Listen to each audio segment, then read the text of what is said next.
The Capture of Father Time by L. Frank Baum. Jim was the son of a cowboy and lived on the broad plains of Arizona. His father had trained him to lasso a bronco or a young bull with perfect accuracy, and had Jim possessed the strength to back up his skill, he would have been as good a cowboy as any in Arizona. When he was 12 years old, he made his first visit to the east, where Uncle Charles, his father's brother, lived. Of course, Jim took his lasso with him, for he was proud of his skill in casting it, and wanted to show his cousins what a cowboy could do. At first, the city boys and girls were much interested in watching Jim lasso posts and fence pickets, but they soon tired of it, and even Jim decided it was not the right sort of sport for the cities. But one day the butcher asked Jim to ride one of his horses into the country to a pasture that had been engaged, and Jim eagerly consented. He had been longing for a horseback ride, and to make it seem like old times, he took his lasso with him. He rode through the streets demurely enough, but upon reaching the open country roads, his spirit broke forth into wild jubilation, and, urging the butcher's horse to full gallop, he dashed away in true cowboy fashion. Then he wanted still more liberty, and letting down the bars that led into a big field, he began riding over the meadow and throwing his lasso at imaginary cattle, while he yelled and whooped to his heart's content. Suddenly, on making a long cast with his lasso, the loop caught upon something and rested about 3 feet from the ground, while the rope drew taut and nearly pulled Jim from his horse. This was unexpected. More than that, it was wonderful, for the field seemed bare of even a stump. Jim's eyes grew big with amazement, but he knew he had caught something when a voice cried out, "Here, let go, let go! I say, can't you see what you've done?" No, Jim couldn't see, nor did he intend to let go until he found out what was holding the loop of the lasso. So he resorted to an old trick his father had taught him, and, putting the butcher's horse to a run, began riding a circle around the spot where his lasso had caught. As he thus drew nearer and nearer his quarry, he saw the rope coil up, yet it looked to be coiling over nothing but air. One end of the lasso had made fast to a ring in the saddle, and when the rope almost wound up and the horse began to pull away and snort with fear, Jim dismounted. Holding the reins of the bridle in one hand, he followed the rope, and an instant later saw an old man caught fast in the coils of the lasso. His head was bald and uncovered, but long white whiskers drew down to his waist. About his body was thrown a loose robe of fine white linen.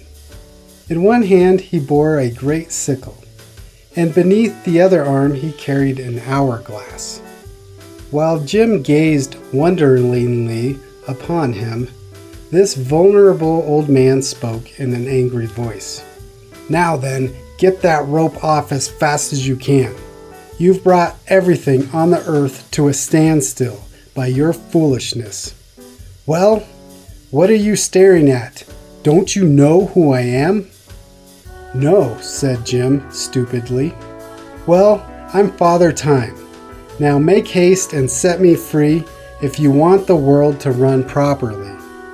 "How did I happen to catch you?" asked Jim, without making a move to release his captive. "I don't know. I've never been caught before," growled Father Time.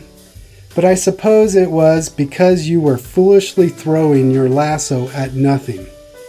"I didn't see you," said Jim. "Of course you didn't.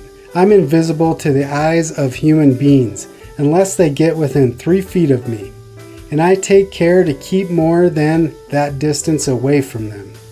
That's why I was crossing this field, where I supposed no one would be, and I should have been perfectly safe had it not been for your beastly lasso. Now then, he added crossly, are you going to let that rope off? Why should I? Asked Jim. Because everything in the world stopped moving the moment you caught me.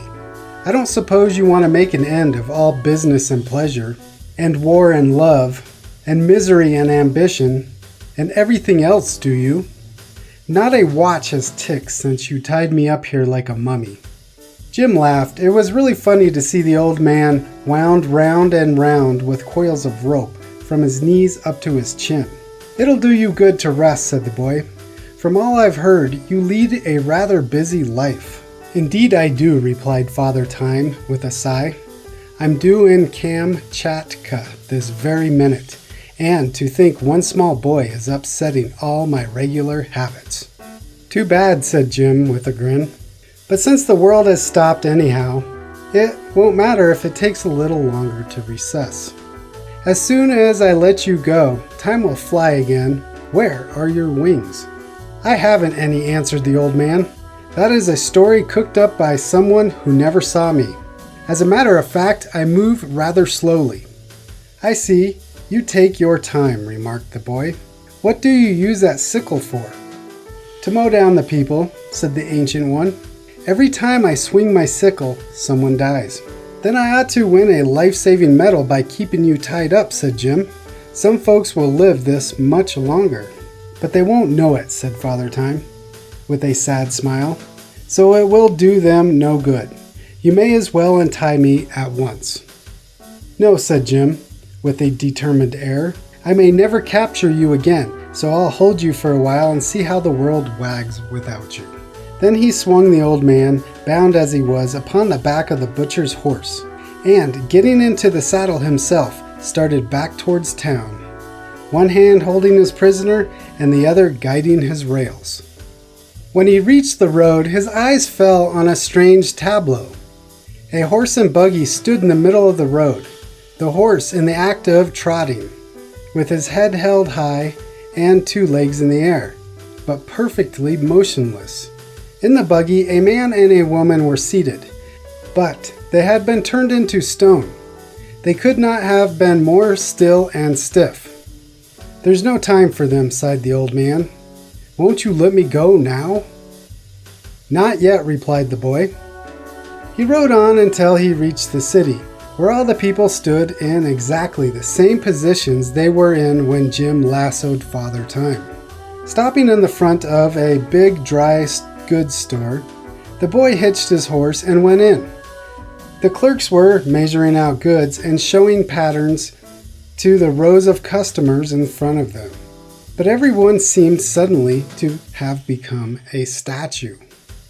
There was something very unpleasant in this scene, and a cold shiver began to run up and down Jim's back, so he hurried out again. On the edge of the sidewalk sat a poor crippled beggar, holding out his hat, and beside him stood a prosperous-looking gentleman who was about to drop a penny into the beggar's hat. Jim knew this gentleman to be very rich, but rather stingy, so he ventured to run his hand into the man's pocket and take out his purse, in which was a $20 gold piece. This glittering coin he put into the gentleman's finger instead of the penny, and then restored the purse to the rich man's pocket. That donation will surprise him when he comes to life, thought the boy. He mounted the horse again and rode up the street. As he passed the shop of his friend, the butcher, he noticed several pieces of meat hanging outside. I'm afraid that meat'll spoil, he remarked. It takes time to spoil meat, answered the old man. This struck Jim as being queer, but true. It seems time meddles with everything, he said. Yes, you've made a prisoner of the most important personage in the world, groaned the old man, and you haven't enough sense to let him go again. Jim did not reply, and soon they came to his uncle's house, where he again dismounted. The street was filled with teams and people, but all were motionless. His 2 little cousins were just coming out the gate on their way to the school, with their books and slates underneath their arms. So Jim had to jump over the fence to avoid knocking them down. In the front room sat his aunt, reading her Bible. She was just turning a page when time stopped. In the dining room was his uncle, finishing his luncheon. His mouth was open and his fork poised just before it, while his eyes were fixed upon the newspaper folded beside him. Jim helped himself to his uncle's pie, and while he ate it, he walked out to his prisoner. "There's one thing I don't understand," he said. "What's that?" asked Father Time. "Why is it I'm able to move around while everyone else is froze up?" "That is because I'm your prisoner," answered the other. "You can do anything you wish with time now, but unless you are careful, you'll do something you will be sorry for." Jim threw the crust of his pie at a bird that was suspended in the air, where it had been flying when time stopped. "Anyway," he laughed, "I'm living longer than anyone else. No one will ever be able to catch up with me again." "Each life has its allotted span," said the old man. "When you have lived your proper time, my sickle will mow you down." "I forgot your sickle," said Jim thoughtfully. Then a spirit of mischief came into the boy's head, for he happened to think that the present opportunity to have fun would never occur again. He tied Father Time to his uncle's hitching post that he might not escape, and then crossed the road to the corner grocery. The grocer had scolded Jim that very morning for stepping into a basket of turnips by accident. So the boy went to the back end of the grocery and turned on the faucet of the molasses barrel. "That'll make a nice mess when time starts the molasses running all over the floor," said Jim with a laugh. A little further down the street was a barber's shop, and sitting in the barber's chair, Jim saw the man that all the boys declared was the meanest man in town. He certainly did not like the boys, and the boys knew it. The barber was in the act of shampooing this person when time was captured. Jim ran to the drugstore and, getting a bottle of mucilage, he returned and poured it over the ruffled hair of the unpopular citizen. "That'll probably surprise him when he wakes up," thought Jim. Nearby was the schoolhouse. Jim entered it and found that only a few of the pupils were assembled. But the teacher sat at his desk, stern and frowning as usual. Taking a piece of chalk, Jim marked upon the blackboard in big letters the following words: "Every scholar is requested to yell the minute he enters the room. He will also please throw his books at the teacher's head. Signed, Professor Sharpie." "That ought to raise a nice rumpus," murmured the mischief maker as he walked away.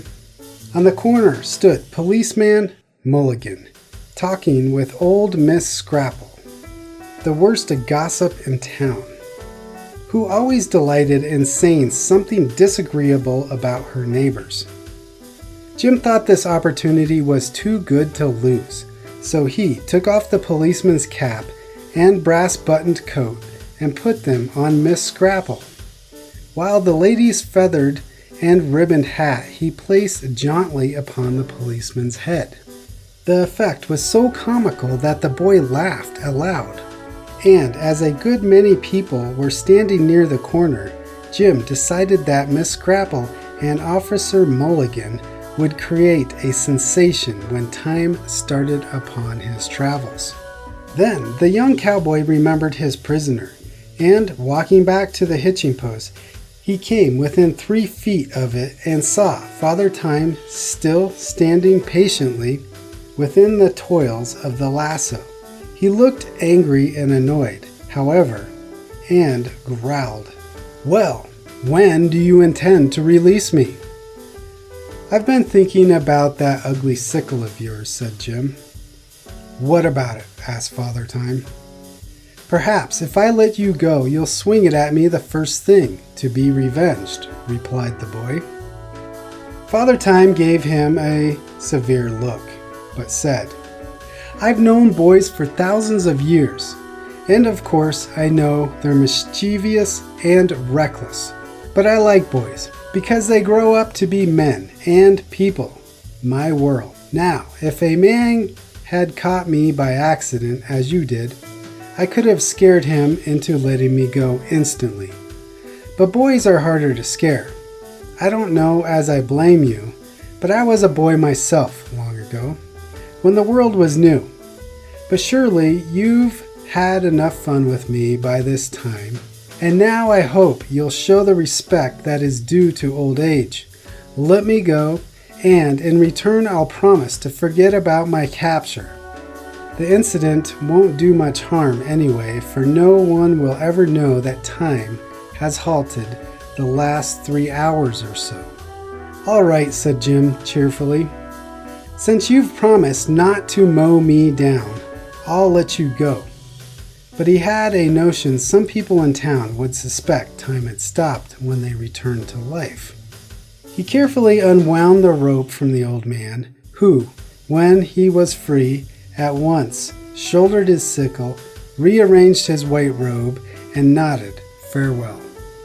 The next moment he had disappeared, and with a rustle and rumble and roar of activity, the world came to life again and jogged along as it always had before. Jim wound up his lasso, mounted the butcher's horse, and rode slowly down the street. Loud screams came from the corner, where a great crowd of people quickly assembled. From his seat on the horse, Jim saw Miss Scrapple, attired in the policeman's uniform, angrily shaking her fists in Mulligan's face, while the officer was furiously stamping upon the lady's hat, which he had torn from his own head amidst the jeers of the crowd.